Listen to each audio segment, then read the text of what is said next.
cucu baik-baik, umur berkah, mati husnul khatimah, di padang mahsyar nanti masuk surga. Amin ya rabbal alamin. Ibu yang dirahmati Allah, kita masuk ke tahun ke-11 dari kenabian. Kalau kita cerita sirah nabawiyah di tahun ke-11, apa saja kejadian? Ibu tanyakan, tahun 11 ini apa aja kejadian besarnya ya Rasulullah Ustaz gitu kan? Pertama Bu, di tahun 11 itu di bulan Rajab. Bulan apa Bu? Bulan sekarang ini nih. Bulan apa? Bulan Rajab. Bulan Rajab tahun ke-11 Nabi Isra Mi'raj. Apa tahun 11 Bu? Bulan Rajab Isra Mi'raj. Rajab hitungan bulannya di bulan Hijriah bulan yang keberapa? Ayolah Bu, bulan keberapa? Bulan ke-7, bulan Rajab. Setelah bulan Rajab bulan Sya'ban. Setelah Sya'ban Ramadan. Setelah Ramadan Syawal. Syawal bulan keberapa jadinya tuh? 10. Syawal bulan berapa? 10. Di bulan Syawal apa kejadiannya? Nabi Muhammad nikah dengan Aisyah. Nabi Muhammad nikah dengan Aisyah di tahun 11 kenabian di Mekah. Apakah Nabi sudah serumah dengan Aisyah? Jawabannya belum. Nanti serumahnya setelah 3 tahun berikutnya ketika sudah tahun kedua Hijriah. Di mana? Di Madinah. Serumahnya situ nanti. Tapi ini ada nih kaedahnya nih. Makanya apa perbuatan Nabi itu menjadi kaedah agama. Boleh nikah dengan anak yang belum balik. Tapi tunggu nanti kalau dia sudah balik boleh satu rumah. Nikahnya sah atau enggak sah? Sah. Enggak perlu apa ketika dia balik apakah nikah lagi? Enggak perlu karena dia sudah dinikahkan oleh ayahnya. Dan ada lagi kaedahnya nih. Untuk para ini kaidah agama nih, cuman kita ini kadang-kadang nih lebih mementingkan, bukan mementingkan ya, lebih memandang kaidah apa? Undang-undang negara. Tapi kaidah agamanya kita harus tahu juga nih. Apa kaidah agamanya? Kaidah agamanya adalah tadi yang pertama tadi apa? Boleh. Ibu terima nggak ini? Ibu nggak terima nggak nih? Kaidah agama ini boleh nggak? Ya, pertama boleh nikah dengan anak yang belum balik. Nanti pas setelah balik baru serumah. Artinya balik itu dia sudah matang untuk menikah. Terus apa lagi? Kaidah agama berikutnya, orang tua dari anak gadis boleh menikahkan anak gadisnya tanpa persetujuan anak gadis. Boleh. Gue punya anak gadis, nikahi aja. Kan dalam rukun nikah itu ada ini enggak? Ada apa ya? Ada persetujuan enggak? Enggak, yang ada mempelai perempuannya ada walaupun belum balik, tapi tidak perlu persetujuan. Tapi nanti ada kaidah fikihnya lagi. Kalau seandainya orang tuanya itu semena-mena menikahkan anaknya dengan siapa? Dengan Datuk Maringgi misalnya. Datuk Maringgi itu, tahu nggak Datuk Maringgi? Ibu ngerti nggak film Datuk Maringgi ini? Ya kan? Dengan orang semena-mena dinikahkan, anak tersebut boleh menggugat dan nikahnya menjadi batal, boleh digugat. Tapi kalau anak itu tidak menggugat maka nikahnya jadi sah dan lanjutkan. Itu kaidah fikihnya nanti itu. Makanya Nabi Muhammad itu berbuat bukan karena keinginannya, tapi nanti akan diikuti oleh orang sesudahnya. Jadi Bu, setiap pernikahan Nabi itu ada kaidah-kaidah agama yang muncul darinya. Bu paham ya? Nah, jadi Nabi nikah dengan siapa? Aisyah. Tahun berapa? Tahun 11. Bulan berapa? bulan 10. Namanya bulan Syawal. Ibu harus ditanya-tanya, kalau gak ditanya tidur nih, makanya saya tanya nih. Ya kan? Pertanyaan berikutnya, Aisyah itu istri Nabi yang keberapa? Kayak cerdas cermat jadinya nih, kayak debat cerdas cermat ini. Dan keberapa? Istri yang keberapa? Kedua atau ketiga nih? Hitungan dari pertama. Ketiga. Istri pertama Nabi Khadijah, bersama Nabi dari usia 25 sampai usia 25 tahun bersama Nabi dengan Khadijah. Tahun ke-10, ini tahun 10 setahun sebelumnya nih, setahun sebelum nikah dengan Aisyah. Tahun ke-10 Nabi nikah lagi di bulan Syawal. Setahun sebelum Aisyah itu nikah dengan Saudah namanya. Siapa namanya?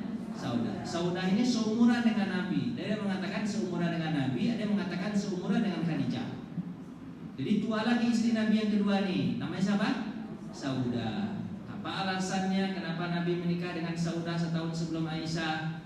Karena Saudah ini suaminya ikut bersama dia hijrah ke Habasyah. Suaminya meninggal dunia di Ethiopia Habasyah itu sedih kan? Ya kan? Sedih kan? Maka Nabi melamar Saudah untuk dirinya dan meminta kepada Ja'far bin Abi Thalib untuk mewakilkan menerima nikahnya di Ethiopia. Nah, ini lain lagi kaidah fikih ini. Apa kaidah fikih?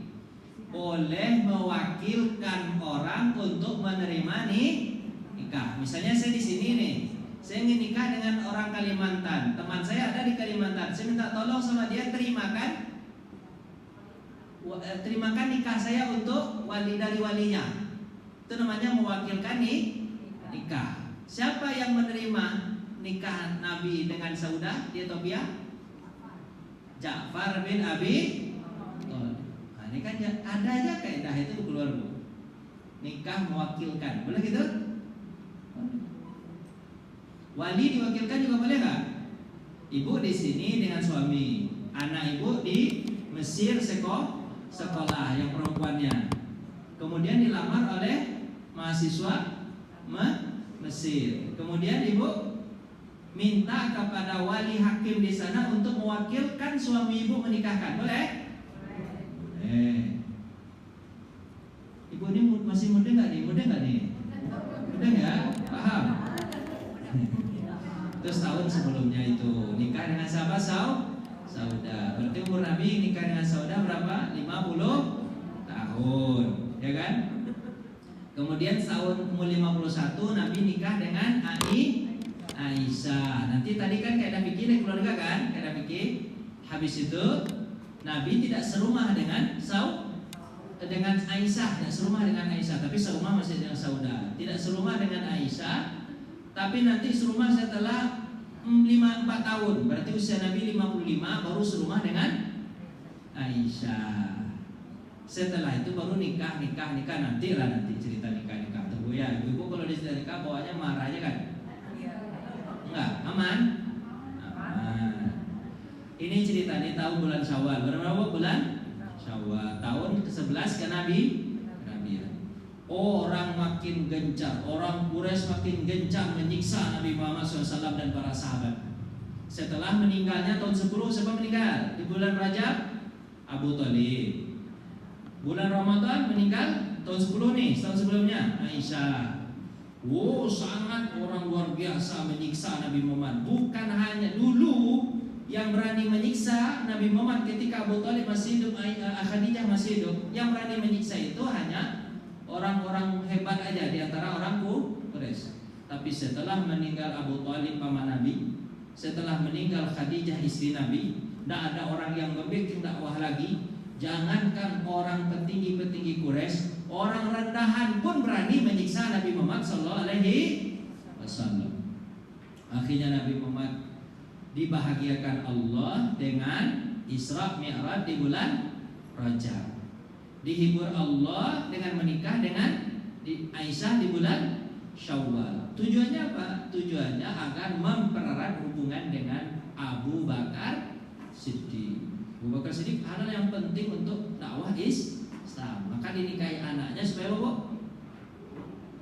Kenapa nggak dinikahi Asma yang kakak dari Aisyah? Asma sudah nikah dengan Zubair bin Awam. Nggak mungkin ngambil suami orang, istri orang, ya kan? Anaknya dari bawah. Habis itu Bu, ini kita ceritanya menawarkan Islam kepada kabilah dan individu. Ini mulai dari bulan Syawal itu juga. Setelah menikah dengan Aisyah, Nabi Muhammad menawarkan apa? Islam. Kepada siapa Bu? Kabilah-kabilah. Nabi datang. Sebenarnya tahun kemarin di bulan Syawal sudah menawarkan Islam ke Taif Bu. Tapi orang Taif, ayolah Bu, semangat.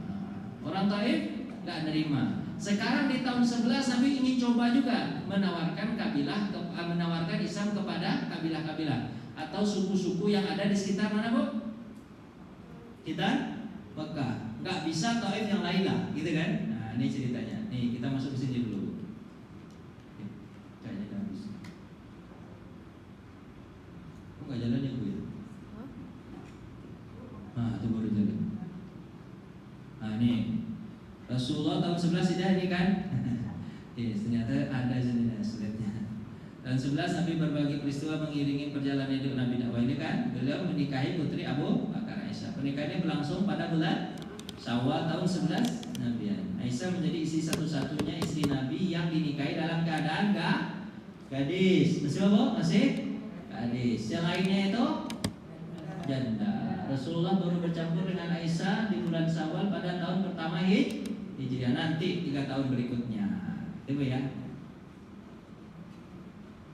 Ternyata nikah itu sunnahnya bulan apa Bu? Syawal. Ibu kalau menikah bulan Syawal.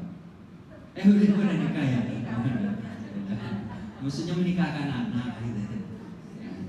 Pada bulan Zulqa'dah tahun 11 Nabi bertepatan dengan akhir nih Bu ya. Mekah memasuki musim haji. Berarti Bu di bulan Syawal musim haji Nabi datang ke kabilah-kabilah yang ada di Mekah kan. Mereka itu kan ini bulan Zulqa'dah ternyata. Bulan Zulqa'dah kan orang haji kan. Zulqa'dah kan udah masuk, Zulqa'dah, Zulhijjah baru hajinya kan. Tapi kan kita masuk di bulan Zulqa'dah udah masuk kan Bu. Karena haji itu di bulan Zulhijjah bulan Zulhijjah tanggal 10 Zulhijjah. Berarti Zulqa'dah itu udah datang kan biasanya? Jawab iya Bu, iya gitu. Iya, kan enak itu. Enak itu. Diam aja kayak gitu. Ya. Rasulullah menemui berapa kabilah Bu? Ditemui Bu selama musim haji itu Bu? 26 kabilah. Banyak atau sedikit Bu?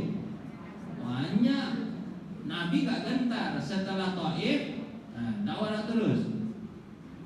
Tapi sayangnya Bu ya, sayangnya nih 26 kabilah yang ditemui oleh Nabi SAW, agar Nabi bisa ditampung oleh mereka. Maksudnya kan, kalau mungkin Mekah gak mungkin lagi nih, karena Mekah sudah jahat betul kepada Nabi Muhammad dan Nabi sudah berdakwah selama 11 tahun. Ini tidak mungkin lagi nih, tidak mungkin diharapkan bisa membantu agama. Akhirnya Nabi datang. Tapi kabilah-kabilah yang didatangi Nabi itu ada namanya kabilah apa? Bani Amr bin Sa'sa'ah, Muharrib bin Kasab, Fazarah, Bani Gassan, Bani Murrah, Bani Hanifah, Bani Sulaim, Bani Abbas, Bani Nasar, Bani Buka, Bani Kindah, Bani Kilab, Bani Haris bin Ka'ab, Bani Azrah.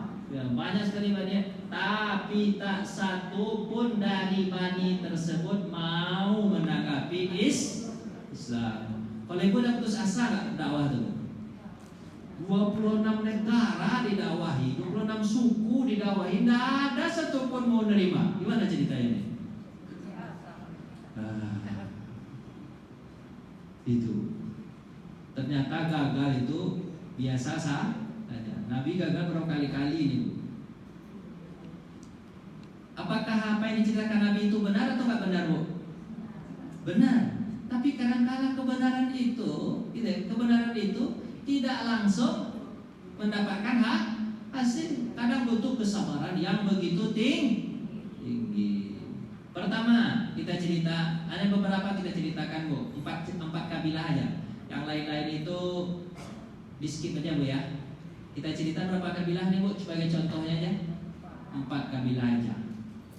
Pertama Bani Kilab. Bani apa namanya Bu? Kilab atau Bani Kalab. Kalab atau Kilab ya. Bacanya Kilab, ada bacanya Kalab. Tergantung kala gitu, atau kila gitu biasanya. Nabi datang ke tempat mereka, apa Bu? Ke perkampungan mereka sendiri. Dan Bani Kilab ini juga disebut dengan Bani Abdullah, keturunan Abdullah. Kayak Nabi Muhammad kan bisa disebut dengan Bani Hashim, bisa disebut dengan Bani Abdul Muttalib. Kalau Muttalib itu kakeknya, kalau Hashim uyutnya. Boleh gitu kan? Ini Bani Kilab ini juga disebut dengan Bani Abdullah. Apa yang disampaikan Nabi kepada mereka? Nabi SAW berkata, wahai Bani Abdullah. Abdullah artinya apa Bu? Hamba Allah. Wahai Bani Abdullah, sesungguhnya Allah membaguskan nama bapak kalian. Sebagus itu nama bapak kalian, masuklah kalian Islam, karena nama bapak kalian namanya apa? Abdullah. Nah, di sini hikmahnya Bu, kalau dakwah itu cari hal yang persamaannya. Misalnya gini, ibu dakwah di Australia, persamaannya apa Bu? Dengan misalnya saya dulu dakwah Ramadan di Australia sebulan misalnya kan, persamaannya, oh kita sama-sama orang Indonesia. Jadi kalau dicari persamaan itu orang langsung apa Bu? Tertarik hatinya. Atau cari kebaikan dari orang tersebut. Nama orang tersebut apa? Bani Abdullah. Nama ayah kalian baik sekali, namanya Abdullah. Tinggal masuk Islam saja kalian ini, nama kalian udah bagus. Tinggal masuk Islam saja, Allah akan membaguskan bukan hanya nama, tapi juga tempat dan kemuliaan untuk kalian. Kata siapa? Rasulullah. Untuk siapa Bu? Bani Kilab. Tapi apakah mereka menerima? Mereka menolak. Kenapa mereka nggak mau Bu? Alasannya banyak Bu. Salah satu mungkin alasannya, kalau seandainya Nabi Muhammad betul, mereka pasti akan dimusuhi sama Quraisy ya? Ya, Bu, sebenarnya Bu, orang yang menolak kebenaran itu belum tentu dia menolak di hatinya Bu. Cuma dia menolak takut dizalimi sama yang lagi berkuasa. Bu paham nggak nih?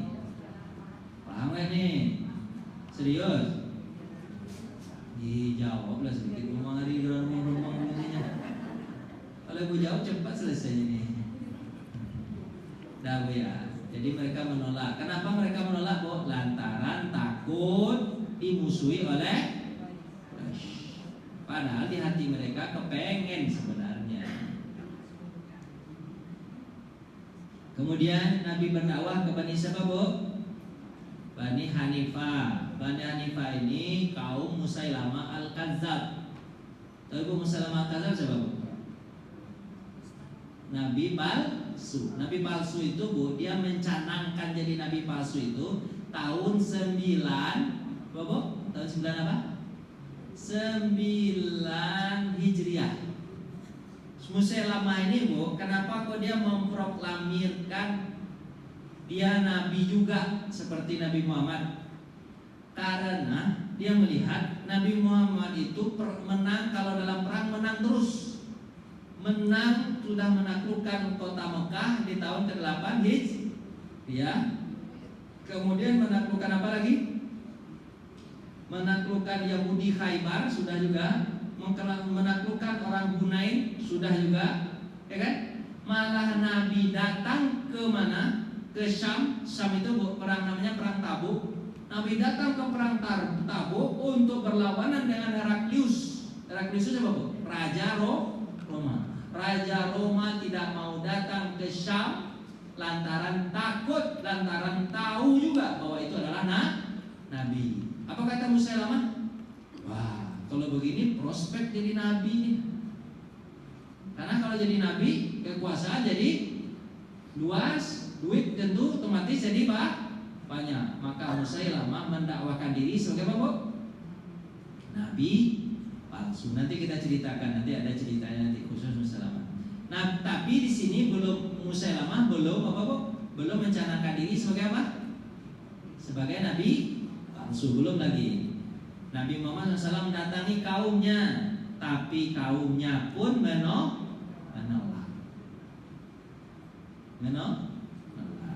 Nih contoh kedua. Terus Bu, ini kalau ini apa alasannya menolak, Bu? Apa alasannya menolak, Bu?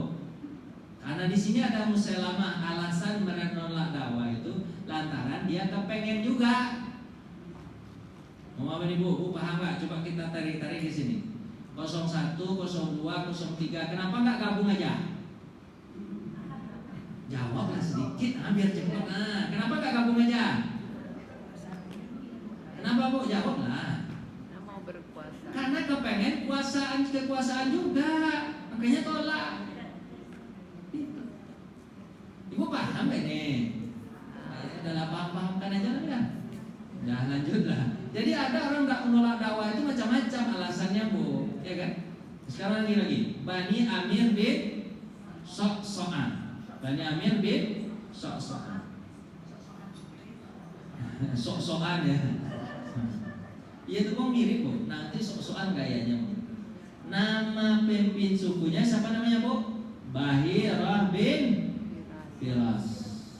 Bahirah bin Firas ini sebenarnya, Bu, dia sudah tersentuh sama ajaran Islam sampai dia berkata, andaikan aku dapat menculik pemuda ini, maksudnya siapa, Bu? Nabi Muhammad SAW, dari tangan orang Quraisy, tentu orang-orang Arab akan melahapnya. Artinya apa? Pasti kami akan menang nih, tapi Muhammad itu di sisi kami. Kemudian melanjutkan, apa pendapatmu jika kami? Jadi, Bu, sebenarnya gini, Buhairah bin Firas ini, Bu, dia kepala suku. Dia melihat Nabi Muhammad dengan dakwahnya itu, dia merasa bahwa ini agama yang luar biasa dan mungkin saja ini bisa apa, Bu? Mungkin apa nih? Naik ini, walaupun belum kelihatan ketika itu, dan dia sudah merasa itu. Kenapa, Bu? Kenapa Buhairah bin Firas ini tahu? Karena dia adalah penganut agama Nasrani. Tahu penganut agama Nasrani? Dia tahu itu dari kitab Injilnya bahwa ini adalah nabi. Apalagi ada kakeknya dari Bahirah bin Firas ini, itu betul-betul pendeta yang tahu betul dengan ajaran Injil. Tahu betul dengan ajaran Injil bahwa ada nabi namanya Muhammad, dan dia tahu ciri-cirinya 100%. Maka dia mengatakan itu, andaikan Muhammad ini bisa aku culik ini jadi apa? Jadi bagian dari kami, tentu kami bisa melahap seluruh orang-orang ini. Tapi, Bu, masalahnya ada nih dalam dirinya, Bu. Dia kepengen kekuasaan juga. Dia berkata kepada Nabi Muhammad, Muhammad, bagaimana pendapatmu jika kami berbaiat kepadamu dan mendukung agamamu? Ini dia tahu sebenarnya ini kenanya. Bagaimana pendapatmu kalau kami ingin masuk agamamu? Terus kemudian Allah menangkan dirimu setelah itu dan menghadapi orang yang menentangmu. Apakah kami mempunyai kedudukan setelah meninggalmu? Maksudnya gini, Bu, Muhammad, pastikan setelah kami kan mendukung nih, tapi setelah kau jadi presiden, setelah kau nabis, saya lagi ya.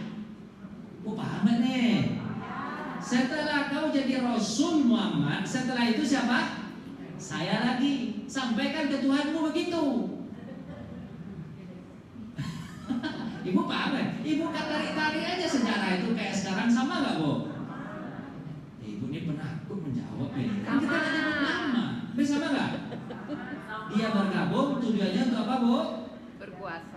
Untuk berkuasa juga. Dia sampaikan kepada Nabi Muhammad, dia bilang apa? Setelah kau jadi Rasul, setelah itu siapa? Saya lagi gantian. Apa jawaban Nabi Muhammad dengan diplomatis, Pak? Kedudukan itu terserah kepada Allah. Kalau ceritanya kau masuk Islam aja. Tapi jangan ada embel-embel setelah itu kau akan menjabat. Ya kan? Ada embel-embel itu nggak ada. Kalau kedudukan itu terserah Allah, Dia yang menempatkan sesuatu sesuai dengan kehendaknya. Nabi berharap betul Ibu bahwa Bahirah itu masuk Islam. Baik, pengen betul, tapi dia mensyaratkan syaratnya itu berat itu. Apa syaratnya? Jadi Nabi setelah Nabi Muhammad atau berkuasa setelah Nabi Muhammad. Nabi Muhammad kan nggak bisa begitu, ya kan? Memberikan kekuatan Ibu. Nabi Muhammad memang menunjuk Abu Bakar setelah beliau secara isyarat. Itu kenapa Bu? Kenapa ditunjuk Abu Bakar? Karena Abu Bakar memang layak untuk ditunjuk karena ketakwaannya. Ingat Bu ya, Ibu kalau ingin menunjuk orang setelah Ibu berkuasa, yang Ibu cari ciri-cirinya apa? Takwanya, bukan kepengennya seperti Bahirah bin Firas. Ibu paham gak ini? Saya boleh nggak menunjuk orang cawe-cawe setelah saya? Misalnya saya menjabat nih, setelah presiden. Setelah saya ini boleh saya tunjuk orang nggak? Boleh nggak? Boleh saja, asalkan orang itu takwa yang didahulukan. Tapi kalau orang itu mendahulukan kedudukan, dikasih nggak sama Nabi? Dijawab sama Nabi secara diplomatis. Apa jawabannya? Terserah sama Allah. Saya mau berharap ke manusia Islam, tapi kedudukan terserah Allah. Paham gak Ibu?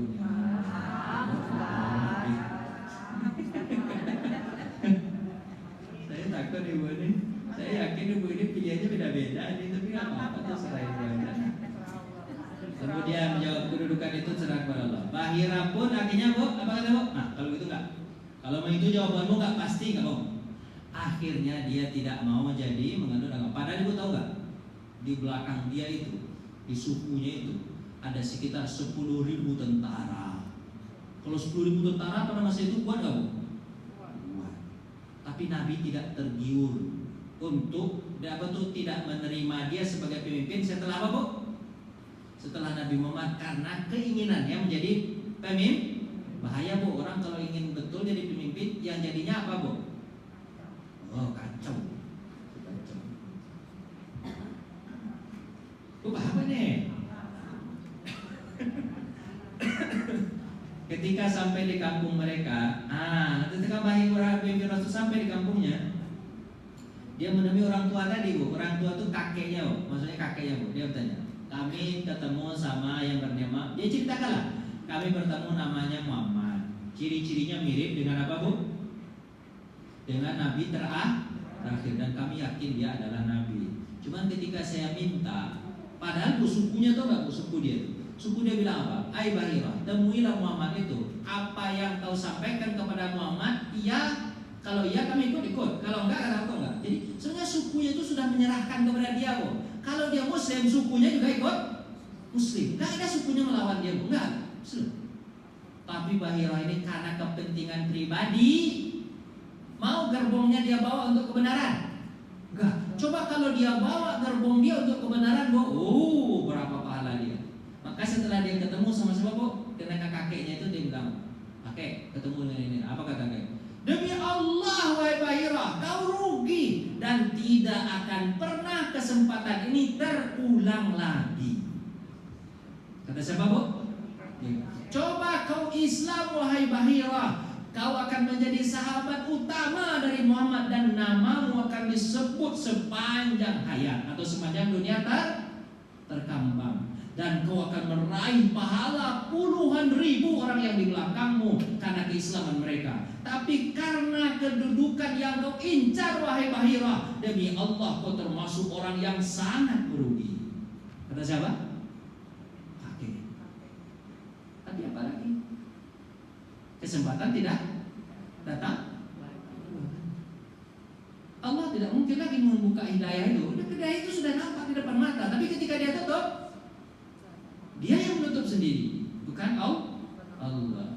Akhirnya Allah balikkan hatinya, tidak mau lagi mendukung dakwah Nabi Muhammad sampai beliau meninggal dunia. Tapi sukunya nanti ada yang masuk Islam. Tapi dia enggak ikut campur lagi tentang agama itu. kalau kebenaran itu datang kepada kita jangan dilewatkan, langsung gitu ya. Tempat tamu nisa nih Nabi Muhammad kepada sebagai ini Bu, ini cerita tentang Bahirah, apa tuh Bahirah bin Firas, suku Bani Sa'ah. Kan Sa'ah itu kan sok-sokan gaya itu. Ya kan sok-sokan. Bani Syaibah. Bani Syaibah Bu, dan Nabi kepada siapa? Bani Syaibah. Luar biasa Bu perjuangan Nabi ini. Nabi tinggal di Bani Syaibah yang terletak dekat negara Persia dan Arab. Suku ini mempunyai 3 orang pembesar. Siapa namanya Bu? Masruq bin Amir, Hani dan Musanna. Suku ini didatangi Rasulullah bersama Abu Bakar. Beliau mengajak, ya kan? Beliau mengajak Abu Bakar karena sahabatnya itu memiliki pengetahuan tentang silsilah Arab dan Persia. Didatang ke Bani Syaibah. Ada 3 kepala sukunya Bu. Siapa namanya Bu? Masruq bin Amir, bukan Mahrub, Masruq bin Amir, Hani dan Musanna. Terus diikutkan sama Abu Bakar karena Abu Bakar tahu, ya kan? Tapi Abu Bakar ikut, ternyata di belakang Abu Bakar ada siapa? Abu Lahab. Ibu tahu Abu Lahab siapa? Kerjaan Abu Lahab ngapain Bu? Kalau Nabi dakwah ke orang-orang itu kerjanya ngapain Bu? Dia ikut pula di belakang. Ngapain dia Bu? Ikut mendengar dakwah Nabi atau ikut ngerecokin?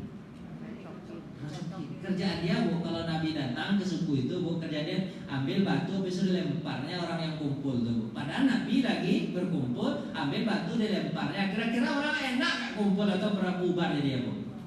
Bubar itu kerjaannya tuh. Jadi dia datang ke majelis taklim bukan untuk mendengarkan, tapi untuk apa? Mencari ribut. Ada gak begitu Bu? Ada juga sebagian begitu. Datang ke majelis taklim, kalau dulu kita kenal yang intel-intel itu datang majelis taklim. Intel-intel apa? Dulu, sekarang udah gak ada kita dengar ya. Dulu didengarnya Ustaz ceramah, habis itu direkamnya, habis itu mati aja Ustaz tuh habis itu. Ada dulu ada dengar. Dulu ada gak begitu? Nah itu sama dengan siapa itu kerjanya? Abu Lahab, cuma beda nama aja. Beda nama. Dulu ada gak Bu? Dulu ada gak? Saya tanya ada gak dulu? Ada. Ibu apa lupa orangnya ya? Ada gak dulu? Ada dulu. Sekarang mungkin ada juga, tapi udah gak kedengaran lagi ya. Dan dulu ada, luar biasa. Setiba Nabi di Bani Syaibah, Nabi bertemu dengan pembesarnya bersama Abu Bakar. Kabilah ini memiliki berapa Bu? Kabilah ini Bapak Bu, jika mereka menerima, Allah akan menguatkan kita dengan kata Rasulullah. Kalau mereka menerima dakwah nih, kita nanti hebat nih. Terus Abu Bakar bertanya, berapa jumlah kalian? Sejumlah prajurit kalian, kata Abu Bakar. 1000 orang. Lumayan nggak tuh 1000 orang Bu? Banyak. Nah, lalu apa kekuatan kalian? Kata Abu Bakar. Mereka jawab, Pak, kami kerja keras, penuh pengorbanan dan mengharap kejayaan dari Allah. Jadi sebelumnya gini Bu ya. Sebenarnya Nabi Muhammad kan tahu ada 3 Bu. 3 apa nih Bu? 3 apa Bu? 3 kepala suku tadi. Ada Masruq, ada Hani, ada Musanna. Karena kan ini taktik dakwah nih. Dari 3 orang penguasa daerah tersebut, kira-kira yang paling lunak dan gampang untuk dimasuki agama siapa? Dijawab oleh Abu Bakar. Siapa namanya? Musanna.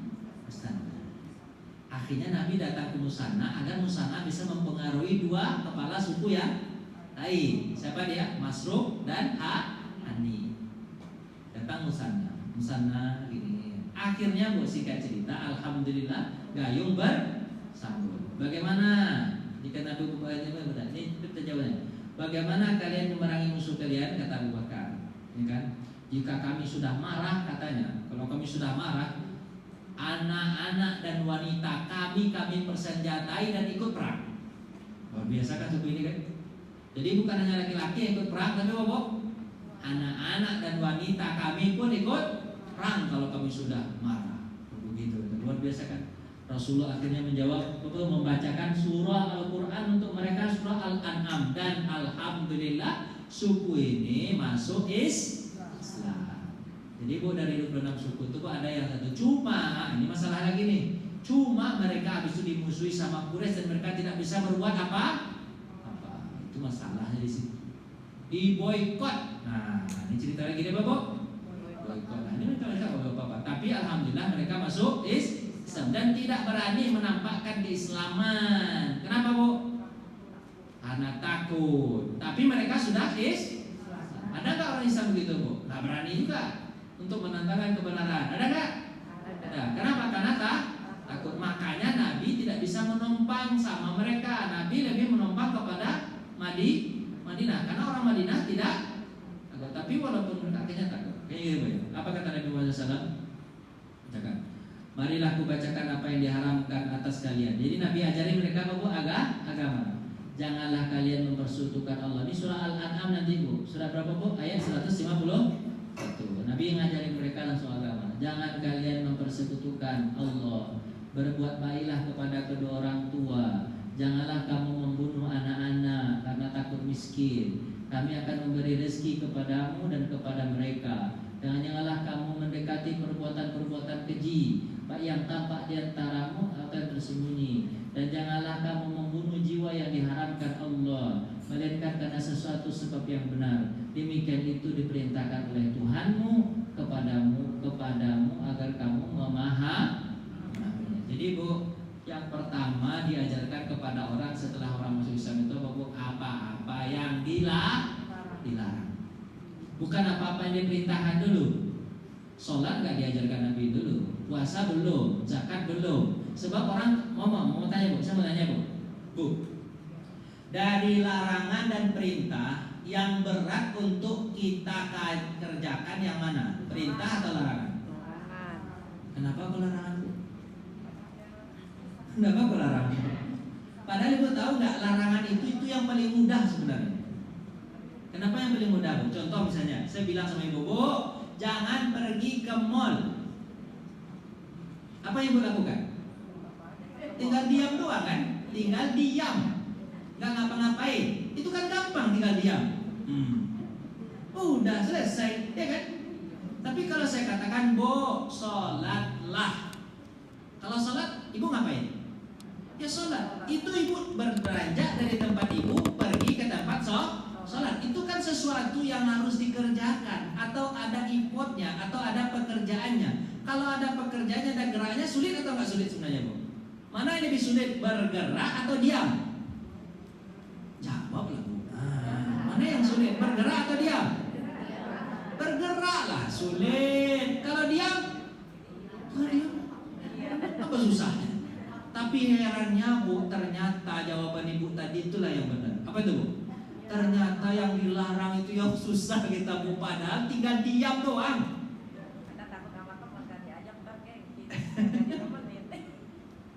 Itulah, Bu. Padahal dilarang itu kan diam. Maka dalam agama kita, Bu, yang paling penting itu sebenarnya meninggalkan yang dilarang. Kalau yang dikerjakan itu sesanggupnya aja. Tapi kalau larangan, Bu, itu yang paling penting. Makanya, Bu, tapi Bu, ini kadang-kadang sekarang kita yang terbalik ini, nggak boleh melarang-larang anak. Itu kadang-kadang ini. Itu ada ajaran gitu, Bu, nggak boleh dilarang-larang karena dia explore. Bagaimana tidak dilarang, Bu? Kan dilarang itu ajaran pertama agama ini, larangan itu. Nggak boleh ini, nggak boleh itu, kan? Nah, nggak, Bu? Larangan itu yang penting dulu. Kalau sudah dilarang, hatinya bersih dari dosa. Kalau bersih hatinya, mau nggak dia mengerjakan yang baik? Mau. Tapi kalau dia pernah melakukan dosa, mengerjakan kebaikan, mau nggak? Nggak mau, otomatis nggak mau itu. Paham apa nih? Baterai saya habis, 2 menit saja. Harus panjang, nggak ada itu ya.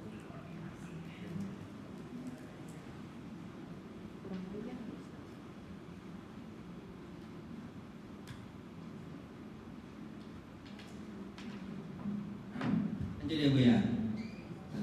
Nah, gitulah, Bu, ya. Jadi gitu ya. Udah paham, Bu, ya? Nah, lanjut kita. Hikmah berdakwah udah nih. Lanjut aja cepat. Sekarang Ibu, nggak dapat kabilah-kabilah, Nabi ngapain lagi, Bu? Satu orang aja dakwah lumayan nih. Itu kan. Jadi dakwah Nabi itu nggak hilang akalnya, Bu. Nggak dapat orang banyak, maunya gimana, Bu? Satu orang aja dapat, alhamdulillah. Nah, itulah Nabi Muhammad. Akhirnya Nabi Muhammad dakwah kepada siapa, Bu? Kepada orang yang di luar kota Mekah, tapi ditemuinya hanya berapa orang, Bu? Satu orang aja. Tadi kan orang ramai ditemuin, 26 kabilah, Bu, hanya satu diantaranya yang menerima. Dan itu pun dicekal atau diboikot oleh Quraisy. Gak bisa berbuat apa-apa. Akhirnya datang secara pribadi kepada satu orang. Ada 5 orang di sini kita contohkan, Bu. Siapa namanya, Bu? Suhaib bin Samit, Iyas bin Muaz, Abu Zar al-Ghifari, Tufail bin Amru, dan Dimad al-Azdi. 5 orang ini, Bu, kita akan cerita namanya satu-satu ya. Bagaimana proses dia menerima ajaran Islam. Kita masuk ke Suhaib bin Samit, orang pertama. Siapa namanya, Bu? Suhaib bin. Dia orang Yasrib. Yasrib itu orang mana, Bu? Yasrib itu orang mana, Bu? Madinah sekarang. Dulu namanya Yasrib. Dia terkenal dengan apa, Bu? Dia penyair. Dia penyair, Bu. Dia digelari dengan apa? Al-Kamil, orang yang sempurna. Oh, penyair, Bu. Penyair. Kalau penyair pada zaman dulu, Bu, itu kayak orang yang punya apa tuh? Media sosial. Oh, media sosial, tahu nggak? Media sosial. Siapa ratingnya tertinggi sekarang media sosial, Bu? Ayo Ibu kasih tahu. Pokoknya kalau dia lagi live, Ibu ikut. Siapa itu? Satu. Siapa? Hatta Halilintar. Hatta Halilintar. Hah? Saya tahu ya. Karena saya muda, kalau Ibu nggak tahu berarti Ibu tua.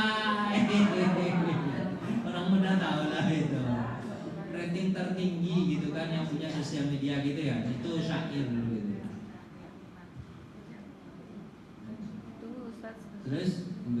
Terus dia datang ke Mekah sebenarnya ingin menunaikan ibadah haji. Terus Nabi Muhammad SAW datang kepada Suhaib itu. Suhaib, kau penyair kan? Kata Nabi Muhammad. Iya. Apa kata Nabi Muhammad? Yang mau masuk Islam lah. Kata siapa? Kata Nabi Muhammad kepada dia. Apa kata Suhaib? Aku gak mau masuk Islam. Kenapa? Karena seperti yang ada padamu ada pula padaku. Kata siapa? Suhaib. Maksudnya Al-Quran itu kan ada padamu, kata-kata orang kan. Tapi aku juga punya. Jadi aku gak perlu masuk Islam.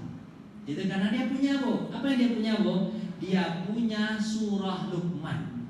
Surah apa? Luqman. Surah Luqman itu ada, Bu. Ternyata surat itu sudah ada turun-temurun, Bu. Cuma surat Luqman itu tentu dinukil pakai gaya sendiri, Bu. Kalau Al-Quran kan dari apa tuh? Bahasanya pun dari Allah. Itu dinukil dari makna-maknanya, Bu. Maknanya yang dinukil. Karena kita dulu kan maknanya yang dinukil, Bu. Bukan, Bu paham nih. Kalau Al-Quran itu kan tulisannya dan maknanya dari Allah. Tapi kalau kitab-kitab sebelumnya itu maknanya dari Allah, tapi tulisannya dari nabinya. Tentu lebih indah Al-Quran kan? Habis itu kata Suhaib, apa yang ada padamu ada juga padaku. Ngapain aku masuk Islam? Kata siapa? Kata Suhaib. Apa kata Nabi Muhammad? Apa yang ada padamu? Aku punya hikmah Luqman. Ibu cerita tentang Luqman, tahu nggak Luqman, cerita Luqman? Luqman itu ceritanya terbagi kepada 2. Yang pertama cara mengajari anak, yang kedua jangan berbuat syirik. Ternyata Suhaib ini punya hikmah Luqman itu tentang ngajarin anak aja. Ngajarin anak. Bukanlah surah Luqman kalau ibu nggak percaya. Ngajarin apa, Bu? Anak. Tapi dia tidak punya sebagainya lagi. Apa itu? Tentang tidak boleh menyekutukan Allah. Tentang anak. Orang kalau ketemu sama Suhaib ini, Bu, orangnya kalau begini, Bu. Orang itu Suhaib ini dia orangnya pokoknya kalau ada orang datang kepada dia pasti minta pendapat. Karena dia orang terpandang, maksudnya terpandang, dan dia punya kitab namanya Hikmah Luqman. Kalau dia sudah membacakan kepada orang tentang surah Luqman, selalu orang mengatakan mengangguk-angguk. Oh, hebat ya. Oh, hebat. Ibu senang nggak ketika mendengar Luqman itu Bu cerita Bu? Surah Luqman itu surah berapa Bu? Lupa lagi saya ini Bu. Surah Luqman sudah berapa Bu?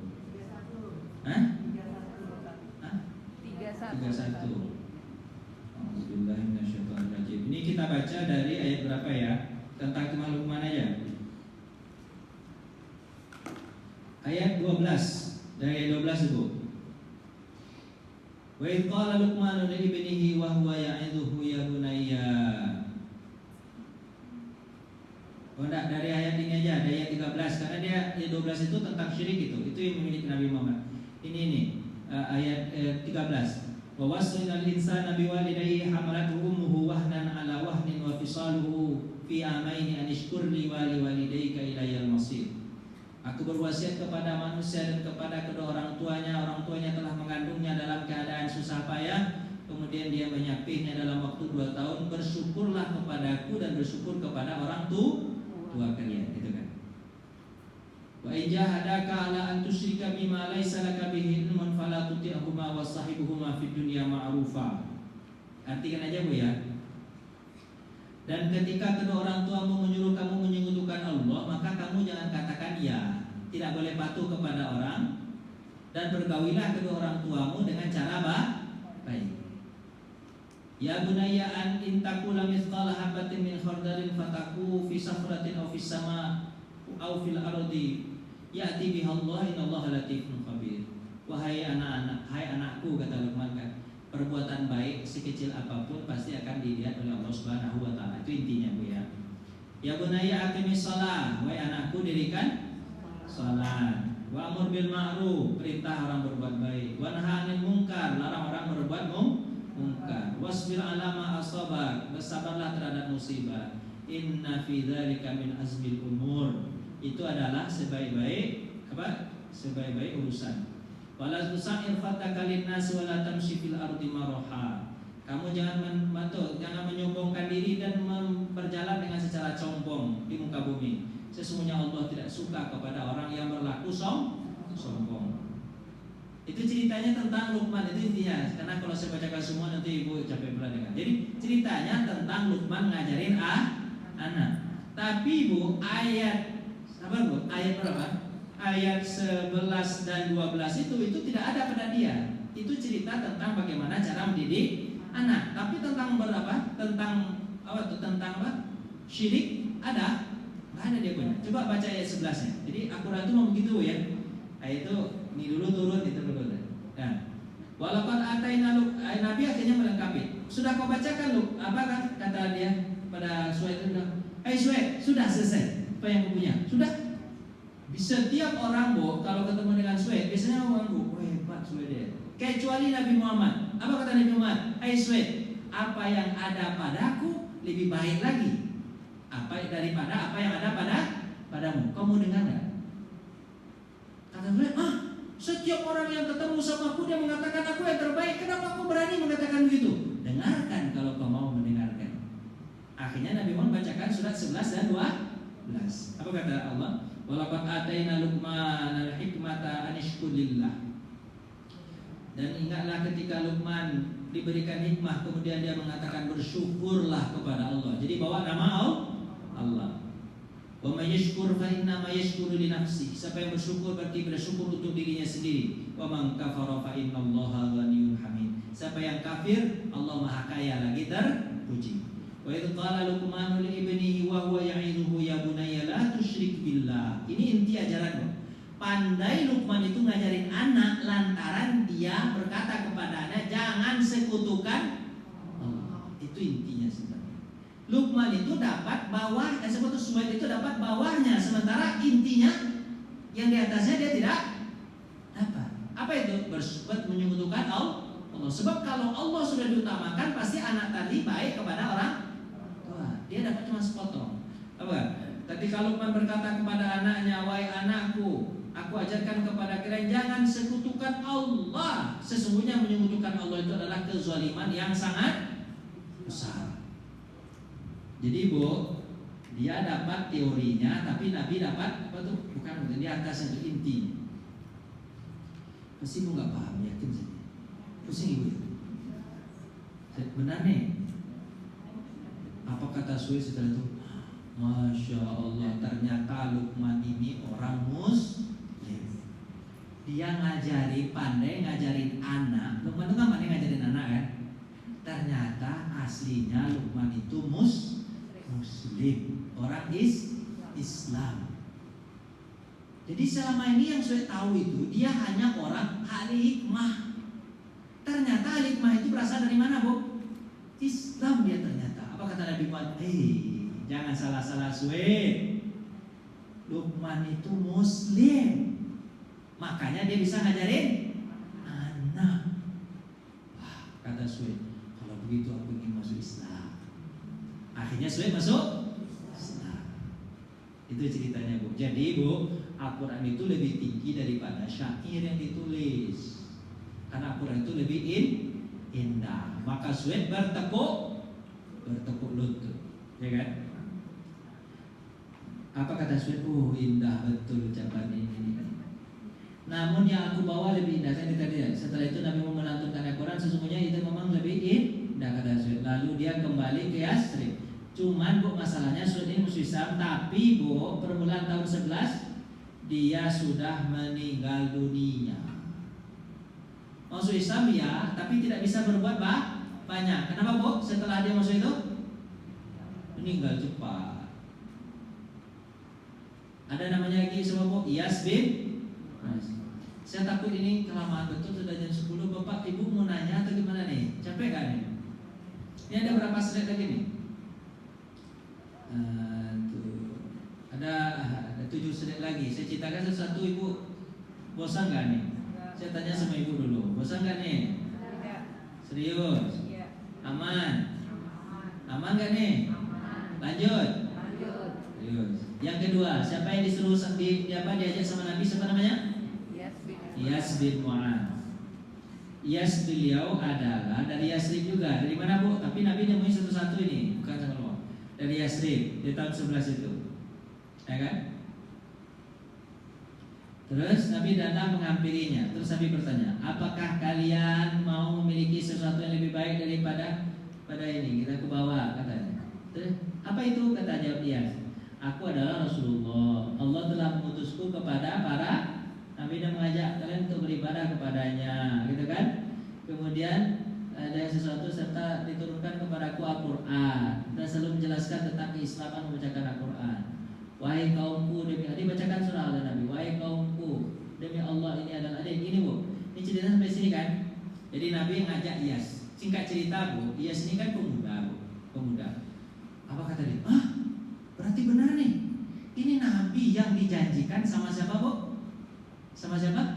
Sama orang Yahudi di Madinah. Kan orang Yahudi selalu bacakan itu. Entah kan ada Nabi segala macam. Suwe itu karena muda suka dengar apa yang disampaikan oleh orang Yahudi. Ketika Nabi Muhammad datang kepada dia mengatakan, berarti kau adalah Nabi. Alhamdulillah saya ketemu dengan Nabi. Ada juga, Bu, orang itu dia tidak punya kesempatan, betul, tidak punya, pengen ada ajaran Islam di dalam hati, cuma nggak ketemu sama Nabi. Pas ketemu, alhamdulillah. Akhirnya singkat cerita dia tidak banyak nolak, dia masuk Islam. Setelah dia masuk Islam, kuat keislamannya, malah dia mengajak orang-orang apa, Bu?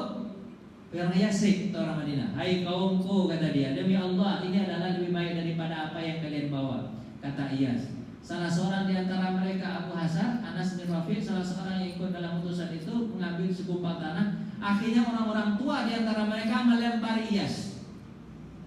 Kamu ini sok-sokan ngomong. Udahlah berhenti kamu mana kecil.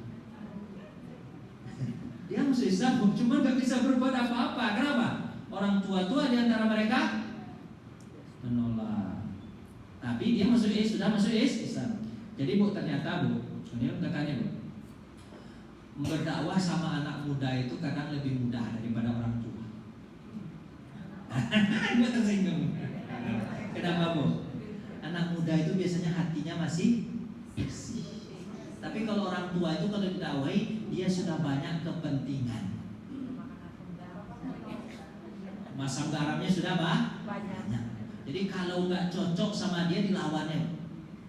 Makanya, Bu, kalau dari muda itu kita nggak bersih hati kita, Bu, Terus ketika mau jadi, kemudian ketika tua langsung bersih aja, Bu. Susahnya, Bu. Susah. Saya yakin ini, ibu-ibu yang datang ke masjid ini dulu ketika kecil pasti pernah ke masjid, yakin saya. Itu saya sudah survei, Bu. Nggak mungkin, Bu, dia nggak pernah datang ke masjid, tahu-tahu usia 50, 60 datang aja, ojo-ojo enggak. Ujuk-ujuk datang enggak, Bu. Tapi biasanya nih, dia dulu ketika kecil diajak sama orang tuanya ke masjid sampai dia tamat SD. Habis tamat SD hilang dia dari masjid, tak kemana perginya tuh. Usia 50 baru lagi datang, sadar. Udah 40 tahun saya habiskan waktu saya tanpa ibadah kepada Allah, kembali semua tobat, baru ingat lagi tuh. Biasanya begitu, kebanyakannya gitu. Tapi sebaiknya itu memang dari kecil sampai tua tetap baik, gitu kan? Tapi kadang-kadang begitu, memang, Bu, ibu-ibu yang datang-datang, saya tanya sama, survei lah nih, dari semua ibu yang datang nih, kebanyakan saya katakan 98% pasti dulu pernah ke masjid ketika muda. Tapi pas ketika puber dan ke atasnya hilang tuh dari masjid, entah kemana perginya, ada juga tuh sebagian. Benar nggak? Ah kan iya kan. Akhirnya orang-orang tuanya, Bu, nggak nerima, Bu. Tapi ya nerima nggak? Nerima Islam. Orang tuanya malah marah. Akhirnya menjauhlah dari kami. Suruh kami datang bukan untuk masuk Islam ini. Jauh-jauh, was. Sebenarnya mereka ini takut juga karena mereka nanti takut nggak dibolehin apa-apa sama orang Quraisy. Pusat dagang di mana, Bu? Di Quraisy. Mereka orang Madinah itu datang ke Mekah untuk apa? Untuk dagang kurma. Kalau seandainya mereka nanti masuk Islam, tentu mereka nggak bisa lagi kan dicegat. Gara-gara ekonomi, gitu. Ia terdiam. Sedangkan Rasulullah SAW berdiri dari rombongan tersebut, dan sebenarnya berada di suku Aus.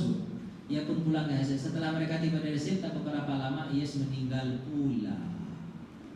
Anak muda yang bersih hatinya ingin memperjuangkan agama Islam, orang tua-tuanya menolaknya, tapi mungkin karena gak bisa berbuat apa-apa, singkat cerita ia meninggal dunia.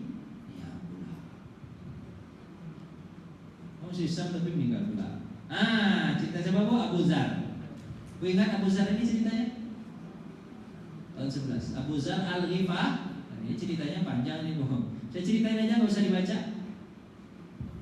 Jadi, Bu, sebenarnya Abu Zar ini, Abu Zar Al-Ghifari itu dia bukan orang Madinah, bukan orang Sebut, tapi ke atasnya lagi namanya suku Ghifar. Suku apa namanya? Ghifar. Maka namanya Al-Ghifari. Dari suku Ghifar. Sebenarnya dia mendengar dari orang-orang Syam di atas, dari para orang-orang Nasrani, ada Nabi setelah Nabi Muhammad SAW, setelah Nabi Isa alaihi salam. Suku Ghifar ini, Bu, kerjaannya menyamun atau merompak. Apa itu, Bu? Bajing loncat, apa namanya itu? Perompak lah, Bu. Kalau orang lewat kan lewat kampung dia. Kalau orang ke Syam dagang, begal. Kalau begal kan nggak terang-terangan, Bu. Terang-terangan juga. Terserah itulah namanya, apalah terserah itu. Perampok lah, suku perampok. Suku Abu Zar ini terkenal dia suka perampok. Cuman Abu Zar ini dia juga perampok juga. Cuma dia, aduh kayak gini hidup gak betul ini. Ketika dia mendengar kebenaran dari Nabi, dia minta kepada adiknya, "Dek, pergilah ke Mekah, ikut haji. Tapi nanti cari tahu nama Muhammad dan cari tahu agamanya." Ya, itu pesan saya. Pergilah, saya ongkos ini. Pergilah adiknya, adik Abu Zar Al-Ghifari. Tapi ketika adiknya balik setelah pulang dari haji, dia bilang apa? "Bang, yang namanya Muhammad saja kalau disebut di Mekah, Bang, kena pukul saya, Bang. Nama Muhammad, saya mau nanya sama orang-orang, kalian kenal Muhammad enggak? Belum dijawab, saya kena pukul, Bang. Heran saya, Bang. Apalah takutnya orang Mekah dari nama Muhammad. Itu apa namanya itu? Kalau gitu-gitu apa itu? Disebut namanya, nyebut namanya aja kita nggak boleh, apa nama itu? Belum. Jadi singkat cerita, adiknya Al-Ghifari ini, Abu Zar ini tidak mendapatkan informasi tentang Nabi Muhammad. Apa tuh tentang informasi? Apa tuh? Apalagi bertemu sama Nabi Muhammad. Apa kata Abu Zar? "Kamu ini nggak pintar nih. Udahlah, saya berangkat." Akhirnya Abu Zar yang berangkat. Orang sudah pulang haji, dia berangkat. Kemana, Bu? Ke Mekah. Memang, Bu, Setiap dia nanya kepada orang, mana ada tahu Muhammad nggak? Dipukulin dia, Bu. Orang nggak jawab tapi dipukulin. Nah, aduh. Akhirnya Abu Zar nggak nanya-nanya, cuma dia diam aja di mana? Di Masjid Haram, di Mekah itu, di Ka'bah itu dia diam. Apa kata Abu Zar dalam hadisnya? Selama 3 hari aku kehabisan bekal. Karena orang tahu aku nanya tentang Muhammad, orang pun tidak mau jual makanannya kepadaku. Yang gratis di Mekah hanya air Zam-Zam. Selama 3 hari aku minum air Zam-Zam, dan itu aku kenyang. Ternyata ada hadis Nabi, Bu. Keluar hadis Nabi setelah itu nanti apa? Air Zam-Zam itu adalah makanan sekaligus minuman. Makanya itu kenapa Abu Zar dia tidak mendapatkan makanan dari orang Mekah. Kenapa dia tidak, orang Mekah nggak mau jual? Padahal punya duit, Bu. Kenapa, Bu? Jawablah sedikit. Tadi kan dia jelaskan kenapa orang Mekah nggak mau jual ke dia. Apa sebabnya? Karena dia mencari Muhammad aja nggak dapat makanan. Bayangkan nama Muhammad luar biasa sensitif di Mekah ketika itu. Akhirnya dia diam. Sudah 3 hari bukan ketemu siapa Muhammad. Dia minum air Zam-Zam. Makanya Ibu kalau nanti di Mekah itu kelaparan, minum aja Zam-Zam yang banyak, itu gratis. Itu jadi makanan itu kuat badan. Hebatnya air Zam-Zam gitu. Akhirnya itu, Bu, setelah 3 hari itu baru dia ketemu sama siapa, Bu?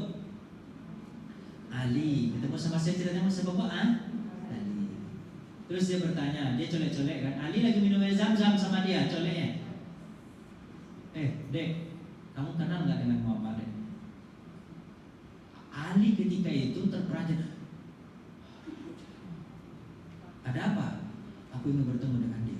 Apa kata Ali? Diam. Kau ikuti saja aku dari belakang setelah aku jalan 20 meter. 20 meter aku jalan, nanti kau jalan pura-pura tak kenal aja kita. Sebab kalau ketahuan Ali mengarahkan Abu Zar kan ada kenal tadi kan? Mengarahkan kepada Rasulullah, pasti dicegat nih. Jauh-jauh ya, begitu caranya, Bu, luar biasa dakwah ketika itu dulu, luar biasa. Akhirnya Ali jalan dulu jauh, habis itu baru apa? Abu Zar jalan, ikut dari belakang. Ternyata Ali mengajak dia kemana, Bu? Ke rumah Arqam bin Abil Arqam, mungkin sofa totos gitu. Nabi situ ngajarin sahabat. Ketemu sama situ, singkat cerita, Abu Zar berkata, ya Muhammad, ajarin aku Islam. Katanya Islam itu indah. Nabi Muhammad bacakan kepadanya tentang surat Toha. Surat Toha lagi boleh bacakan. Itu surat yang mengislamkan siapa, Bu? Mengislamkan Hamzah, mengislamkan Umar bin Khattab, termasuk juga mengislamkan Abu Zar al-Ghifari. Dibacakan surat Toha. Kita kan tentang tidak menyekutukan Allah, berbuat baik, kehidupan di dunia, kehidupan di akhirat, nanti masuk surga. Ceritanya itu dalam surat Toha. Kemudian Allah mengatakan, aku Allah, sembahlah aku sembah akim sholata di zikri, sembah aku untuk mengingat aku. Itu nanti akhir ayatnya itu, ayat 14. Akhirnya kata Abu Zar, ini aku cari sama. Langsung dia mengucapkan apa? Asyhadu masuk Islam, Bu. Setelah dia masuk Islam, Bu, ya, dia bertanya kepada Nabi Muhammad, ya Rasulullah, apa perintahmu kepada aku? Ini baru masuk Islam ya, tapi siap untuk menerima perintah. Apa kata Nabi? Sebaiknya kau balik ke kampung halamanmu, dakwahilah orang kampungmu, karena mereka lebih dekat daripadamu. Hati mereka lebih dekat dengan hatimu. Pulang, dakwahlah dari kampungmu, itu yang terbaik. Kata siapa? Kata Nabi kepada Abu Zar. Baik ya Rasulullah. Tapi kalau aku berdakwah sepanjang jalan boleh nggak? Kalau kata Nabi aman sepanjang jalan kau untuk berdakwah, ya dakwahlah. Karena dia bertanya begitu, sepanjang jalan semua pulang nih, sepanjang jalan nih, kata dia kan, kalau aku dakwah boleh nggak? Boleh, kata Nabi, kalau aman. Yalah, baik, kata dia. Habis itu tahu nggak, Bu? Dia mau pulang tapi lewat Ka'bah ceritanya nih, lewat Ka'bah. Dia melihat orang ramai. Kesempatan ini dakwah, kata dia kan. Naik dia ke atas batu, kemudian dia teriak, orang Quraisy. Muhammad itu benar, aku sudah masuk Islam, sudah Rasulullah. Didakwahi orang Quraisy dengan cara Islam. Orang Quraisy berkumpul kepada Abu Zar, bukan berkumpul dengan dakwah, berkumpul memukuli mereka sama-sama. Dipukulin Abu Zar sampai pingsan. Untung Abu Bakar datang. Pas ketika Abu Bakar ada tadi di rumah Al-Qam bin Abi Abu Zar Mati dia dan pingsan. Kamu mati. Diinjak-injak sama orang. Apa kata Abu Bakar? Hati-hati kalian terhadap Abu Zar ini. Tahu gak kalian siapa dia? Dari suku Ghifari. Suku Ghifari ini setiap kalian mau datang ke Syam untuk berdagang pasti lewat kampungnya. Habis kalian nanti kampungnya ini adalah kampung penyamun. Mati kalian nanti. Lepaskan dia. Kalau dia mati, mereka pasti menuntut balas. Tak aman dagang kalian. Apa kata? Iya juga ya. Dilepas. Dibawalah sama Abu Bakar, diobati sampai dia sembuh dan siuman. Masalahnya besok dia ulangi lagi. Dipukuli lagi sampai pingsan lagi.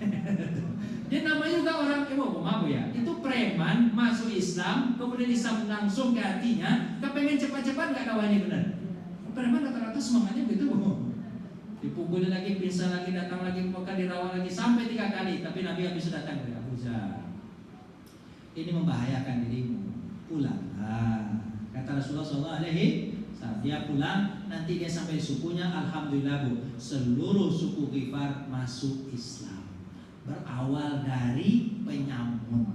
Apa ya? Orang kalau preman Bu, bukan karena jabatan, bukan karena ekonomi, bukan karena segala macam Bu, hanya karena kenakalan Bu, itu lebih mudah didakwahi daripada karena jabatan, ekonomi, dunia dan segala macam itu sulit banget untuk dijauhi. Tapi kalau hanya kenakalan Bu,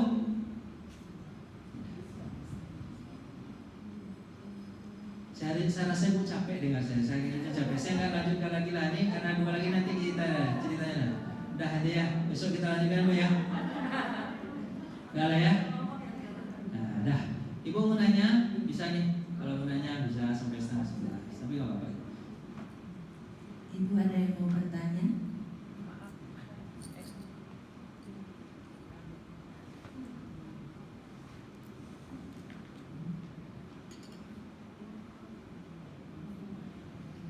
Assalamualaikum warahmatullahi wabarakatuh, Pak Ustadz. Memang kalau untuk menyampaikan kebenaran memang susah ya Pak Ustadz. Seperti yang saya alami, saya kan dulunya mantan Nasrani gitu Pak Ustadz ya. Kadang yang asli Islam, kalau saya sedang umpama dalam di sosmed dan gitu, dia pernah menegur saya sampai kasar sekali Pak Ustadz.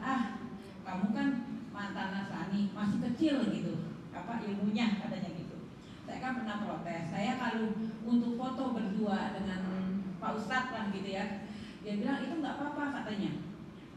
Dia bilang sama saya, dia kan manggil saya masih cici gitu ya Pak Ustadz. Nggak apa-apa kan cici itu nenek-nenek ini katanya dia. Saya bilang ya tetap tidak boleh gitu ya. Saya sering menyampaikan apa yang saya dengar dari setiap kajian, tapi bertolak karena mereka pikir mereka lebih pintar daripada saya gitu Pak Ustadz. Bagaimana menanggapi yang saya sering dimarahi yang asli Islam gitu Pak Ustadz. Terima kasih. Assalamualaikum warahmatullahi wabarakatuh. Jadi gitu. Jadi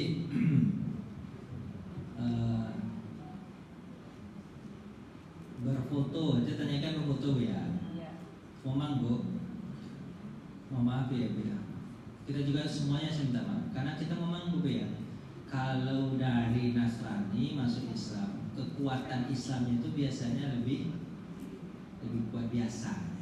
Karena mereka itu mendapatkan sesuatu yang sangat luar biasa. Kalau kita kan kalau masuk Islam itu dari semenjak dari semenjak kecil, biasanya itu kan kita itu agak abai sedikit. Walaupun ini sebenarnya itu pribadi sebenarnya Bu ya. Ada juga sebagian dari Nasrani itu ketika dia masuk dia abai juga. Tapi ada juga sebagian dari Muslim itu dari kemudiannya tapi dia kuat Islamnya ada juga. Tapi itu berarti oknum lah ya. Tapi memang kebanyakan kalau dari Nasrani yang masuk Islam kekuatan Islamnya luar biasa bandingkan karena mereka itu masuk Islam karena mengkaji biasanya. Kalau kita masuk Islam karena apa? Orang tua.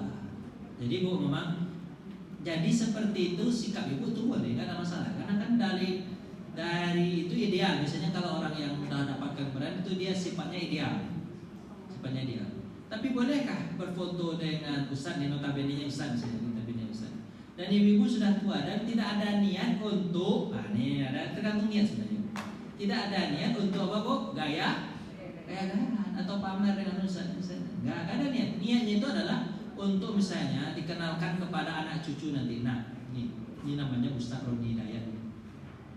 Nanti ibu doakan, nenek doakan, mudah-mudahan kau jadi seperti ini pula ya. Itu Ustadz pula jadi orang baik pula. Itu sekedar apa Bu? Sekedar apa untuk menyemangati anak-anak cucu misalnya gitu. Dan apalagi Bu, sebenarnya aturan agama kita ada tentang orang tua. Memang kalau laki-laki perempuan, usahanya laki-laki ibu perempuan gitu kan. Sebenarnya memang aturannya kalau itu tidak boleh dekat-dekat. Tidak boleh dekat. Kenapa Bu ya? Karena ada sentruman misalnya, ada sentruman. Tapi ada kaedah nih untuk orang tua nih. Kalau sentrumannya sudah tidak ada, dibolehkan. Makanya nanti kaedah orang tua Bu ya. Orang tua auratnya itu lebih tidak terlalu ketat ketimbang anak muda. Orang tua itu boleh buka ini Bu, leher. Kalau anak muda apa nih? Gitu kan? Orang tua itu boleh nampak ini Bu. Kan aurat semua nih. Boleh nampak lengan. Kalau anak muda nggak boleh. Orang tua itu boleh nampak betis ke bawah. Anak muda itu nggak boleh. Itu kenapa Bu? Karena yang Quran itu bagi orang tua yang tidak ada lagi keinginan, bahasanya itu orang tidak lagi keinginan dibolehkan ini itu gitu. Sebenarnya Bu, kalau ibu udah tua-tua begini foto sama ustaz kayak saya nggak ada masalah. Saya pun nggak punya getaran. Ibu punya getaran nggak foto sama saya? Punya nggak? Bergetar juga. Kalau bergetar ya jangan. Tapi kalau nggak bergetar ya nggak apa-apa. Nggak bergetar. Ya masa bukan masa. Begini. Dalam terserempet aku sakit hati pula ibu saya jawab nanti. Yang penting apa Bu teorinya Bu? Tidak ada getaran. Kalau sudah tidak ada getaran masih oke. Kecuali kalau ibu foto sama ustadz yang sama umuran sama ibu, ibu janda ustadz itu pun duda. Foto berdua ada getaran-getarannya, ya jangan kalau gitu. Tapi kalau saya muda ini masa saya mau sama ibu? Mau. Ya ibu-ibu udah tua sih tentu carinya yang mana Bu? Kalau laki-laki itu sifatnya yang mana carinya? Yang muda. Kalau ada laki-laki suka pada yang tua pasti duitnya jadinya. Ini enggak? Tersinggung gak ibu dengan omongan saya tadi? Bercanda loh. Enggak kan? Aman kan? Ibu nanya lagi Bu. Nanya. Ada?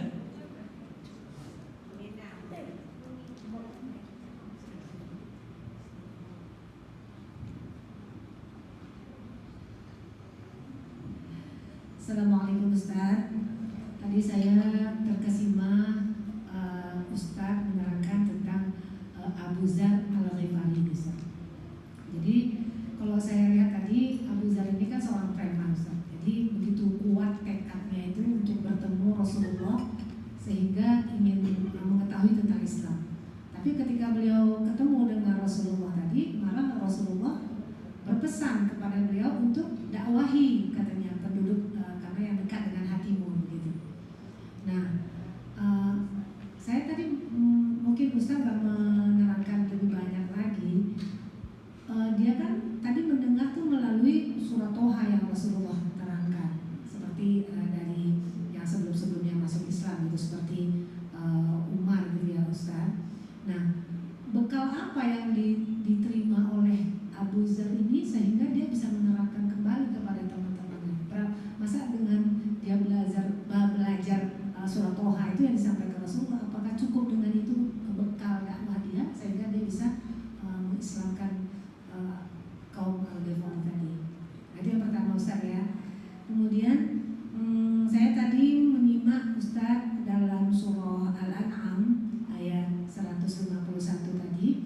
Itu di situ ini mungkin nggak ada kaitannya juga dengan ini Ustaz ya, agak melenceng barangkali pertanyaan saya. Di situ katakanlah Muhammad, marilah aku bacakan apa yang diharapkan Tuhan kepadamu, jangan mempersekutukannya dengan apapun, berbuat baik kepada ibu bapa, janganlah membunuh anak-anakmu karena miskin. Nah ini membunuh miskin ini maksudnya itu zohir, secara zohir, takut miskin apa? Sekarang itu kan kalau nggak salah itu ada ayat-ayat berkaitan dengan KB nih Ustaz. Yang belum zohir dan belum lahir pun apakah itu masuk dalam ayat ini? Mungkin Ustaz. Terima kasih. Terima kasih Bu, pertanyaannya luar biasa. Yang pertama tentang Abu Dzar, apakah cukup berdakwah dengan beberapa ayat yang disampaikan oleh Nabi Muhammad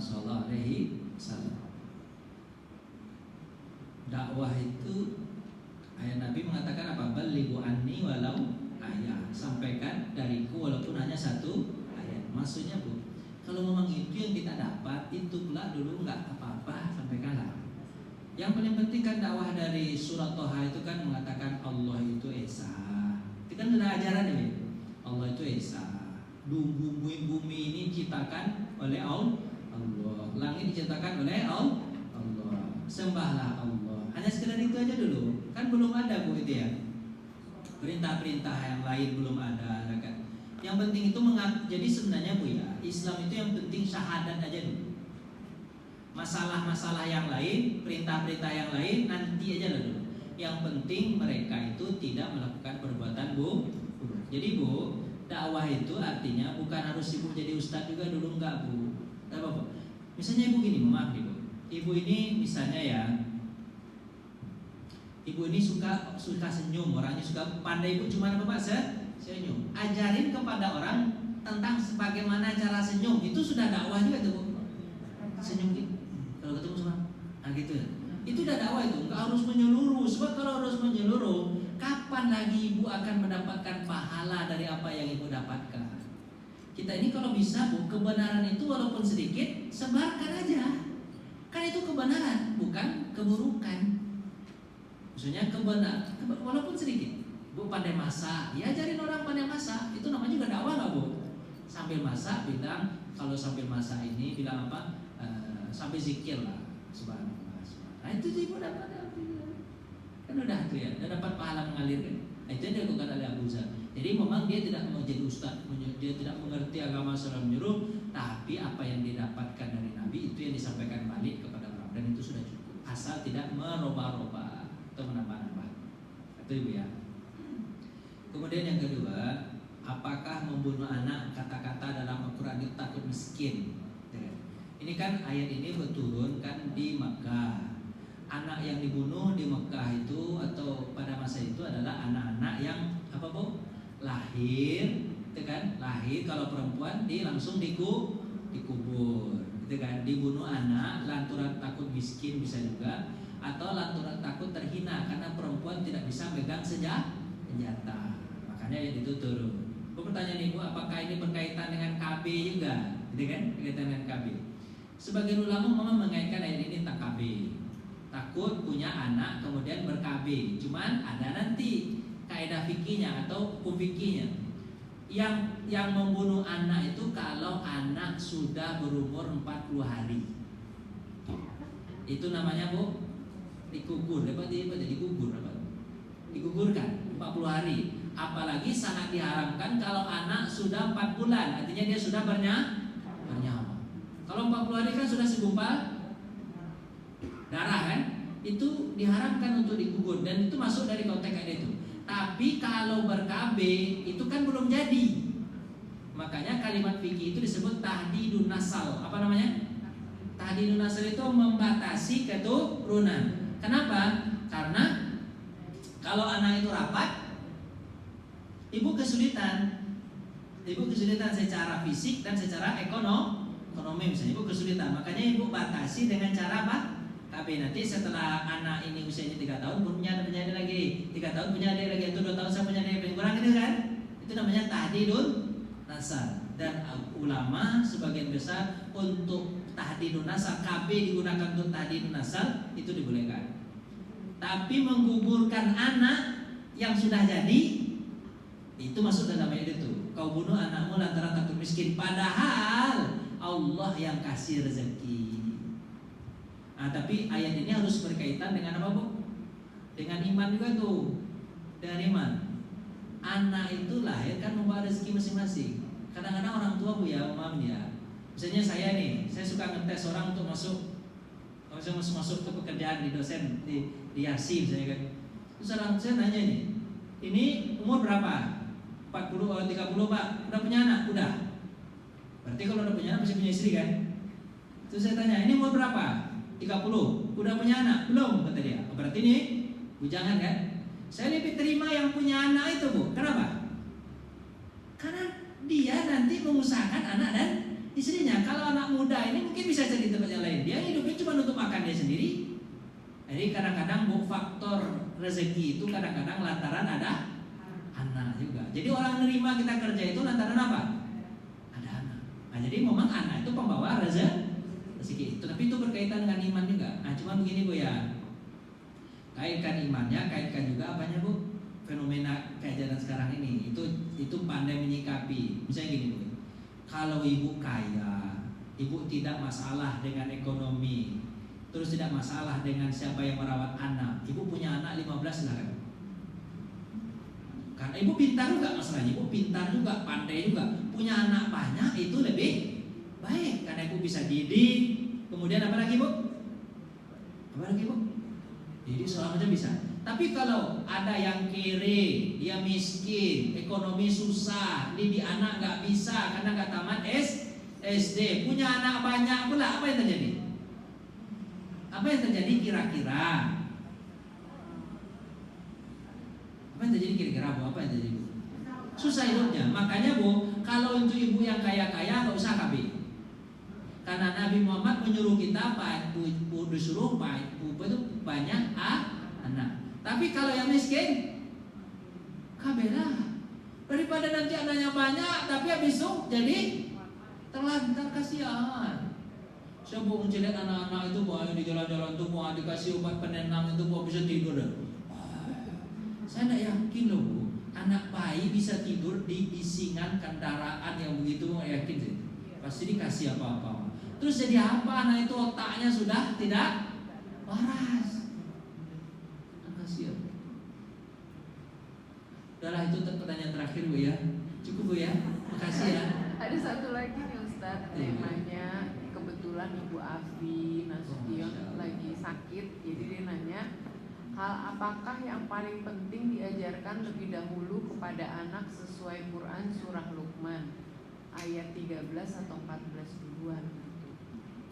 Ayat yang paling penting untuk anak, ayat yang ke-11 dan 12 Bu, tentang syirik. Oh. Tentang syirik dulu, itu yang paling penting. Kalau ayat 12, 13 itu kan sudah tentang apa Bu? Tentang berbakti kepada orang tua. Tentang berbakti kepada orang tua. Enggak, berbakti dulu Bu, tapi tentang apa? Tentang jangan sekutukan Allah ya nak. Allah itu yang dimasukkan dulu ke dalam hati anak itu Bu. Ketika anak-anak kecil itu Bu ya, paling mudah memasukkan Allah ke dalam hati anak itu. Kalau anak sudah masuk hatinya Allah itu Bu, wah itu gampang sekali. Cara memasukkan Allah memasuki hati anak-anak itu gimana? Ketika dia minum bilang, siapa yang ngasih kamu minum nak? Allah. Coba lihat air putih ini nak, bisa minum, kita masukkan ke dalam, terasa dia. Siapa yang menciptakan air nak? Allah. Itu yang paling penting dulu. Terus ibu melihat ada tuh rembulan, siapa yang menciptakan rembulan nak? Allah. Ada matahari, ada apa tuh? Ada pohon-pohon, ada angin segala macam. Siapa yang menciptakan angin semuanya? Siapa nak? Allah Maha Besar nak. Itu memang ibu harus punya ilmu tentang cara memahami Allah. Itu harus berupa ilmu Allah tuh. Fa'lam annahu la ilaha illallah. Ilmu yang pertama itu ketahuilah bahwasanya tiada Tuhan selain Allah. Itu yang paling penting. Cuma kalau itu sudah masuk ke dalam hati anak Bu, larangan pasti dia tinggalkan, perintah pasti dia kerjakan. Jangan perintah dulu tanpa dia tahu siapa yang memerintahkan. Kalau dia tahu yang memerintahkan adalah Allah yang Maha Tahu, kira-kira perintah itu dikerjakan nggak Bu? Ya. Tapi kalau ibu perintahkan dia sesuatu tapi dia tidak tahu siapa yang memerintahkan, dia mengerjakan perintah itu atau enggak? Pasti ibu pusing tanyanya. Umar nih Bu, kalau anak nih ceritanya nih, anak itu nyuruh, nah ambilin, ibunya nyuruh, nah ambilin motor, mau nggak dia Bu? Karena dia tahu itu adalah nyuruh siapa? Ibunya. Coba kalau saya yang nyuruh, atau dia tidak tahu siapa yang nyuruh, ambilin motor, dikira dikerjain nggak? Kenapa bukan dikerjain? Karena dia tidak tahu perintah dari siapa. Tapi kalau dia tahu perintah itu dari Allah atau dari ibunya, dikerjain nggak Bu? Ya, makanya ibu kenalkan siapa yang memerintahkan dulu, bukan perintah dulu, tapi apa? Siapa yang memerintahkan dulu. Makanya ibu yang paling pertama ibu kenalkan kepada anak apa Bu? Terima kasih Bu ya. Wujud. Terima kasih. Mohon maaf ini ibu-ibu kalau ada salah. Dan ya cukup Satu lagi boleh nggak Ustaz? Oh sudah ya boleh. Ustaz nih kalau yang Dengan wujud. Silakan wujud. Kita doa lagi insyaallah. jadi ini mereka ini Ustaz yang tadi Ustaz sebutkan nama-namanya itu masuk kategori dalam sahabat Rasulullah atau maksud kabilah itu tuh sebenarnya tuh mereka tuh dengan sahabat-sahabat yang disebutkan di Quran itu apakah mereka sama kedudukannya, lalu apakah Rasulullah itu memantau gitu loh setelah mereka masuk Islam bagaimana mereka berdakwah, apakah dipantau gitu loh sampai seperti apanya? Iya. Nabi itu selalu, itu hebatnya Nabi Bu. Nabi kalau sudah kenal dengan sahabatnya, Nabi tidak pernah lupa. Itu hebatnya Nabi. Makanya Nabi setelah sholat tuh, Nabi melihat tuh ke belakang, kemudian asyaidu fulan, syanu di mana? Syanu di mana? Syanu di mana? Dia absen sama Nabi. Dan itu dalam kepala Nabi semua. Itu hebatnya Nabi. Nabi itu dengan sahabatnya itu Bu, termasuk Abu Zar ini kan nanti hijrah kemana Bu? Ke Madinah. Ya Nabi ajarin terus. Banyak Abu Zar ini meriwayatkan dari samping Muhammad SAW. Jadi Nabi Bu, kalau sudah orang sudah Islam, Nabi itu dekat sekali dengan Nabi itu mereka itu dekat dengan Nabi Muhammad. Dan Nabi Muhammad tidak membeda-bedakan orang. Sama Bilal pun begitu. Jadi mereka apakah semuanya golongan sahabat? Jawabannya Bu, ya. Mereka Islam bersama Nabi, mati dalam keadaan Islam. Mereka disebut apa Bu? Sahabat. Jika sahabat. Nanti kalau dibangkitkan mereka di akhirat, mereka dibangkitkan dari golongan sahabat. Gitu. Dah ya, kita doa yang wajib. A'udzubillahi minasyaitonirrajim. Bismillahirrahmanirrahim. Alhamdulillahirabbil alamin hamdan thayyiban hamdan na'imin hamdan yuwafi ni'amahu wa yukafi mazidah. Ya Rabbana lakal hamdu kama yanbaghi li jalali wajhikal karim wa 'azimi sultanik. Radina billahi rabba wa bil islami dinan wa bi Muhammadin nabiyya wa rasulah. Allahumma la tada'lana bihi dhanban illa ghafartah wa la hamman illa farajtah wa la daynan illa qadaitah wa la maridan illa syafaitah wa la mayyitan illa rahimtah wa la hajatan min hawaiji dunya wal akhirah illa yasartaha wa qadaitah ya rabbal alamin. Ya Allah, di antara kami ada yang susah hatinya, lapangkan hati kami ya Allah. Di antara kami ada yang tidak bisa menyelesaikan masalahnya, selesaikan masalah kami ya Allah. Di antara kami ya Allah ada yang berhutang, kuatkan kami untuk melunasinya ya Allah. Di antara kami ada yang sakit, sembuhkanlah ya Allah. Khususan kepada Ibu Melina Bintari, mudah-mudahan beliau disembuhkan dari penyakit tulangnya. Mudah-mudahan Kau angkat penyakitnya ya Allah. Ya Allah ya Tuhan kami, angkatlah penyakitnya agar dia nanti bisa ibadah seperti sedia kala. Sembuhkanlah ya Allah, sembuhkanlah ya Allah.